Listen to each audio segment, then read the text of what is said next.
I've been dreaming on in my head like I've seen it. A life worth living is a life with meaning. I'll do what I love till my heart stops beating. I'm feeding this demon.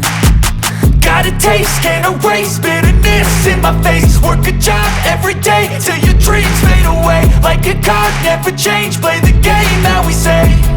I need a break. Time staying strong, need to move on to be what I want. I'll keep dreaming on. Time staying strong, need to move on to be what I want. I'll keep dreaming on.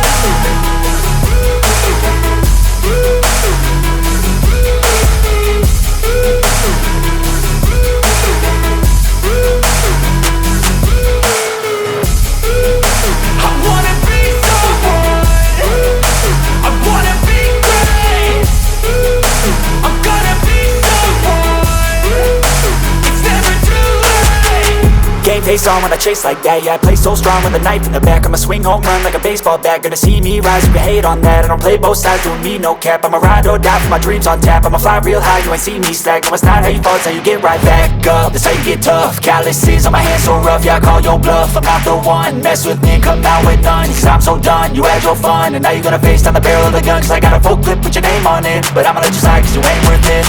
Time staying strong, need to move on to be what I want. I'll keep dreaming on. Time staying strong, need to move on to be what I want. I'll keep dreaming on.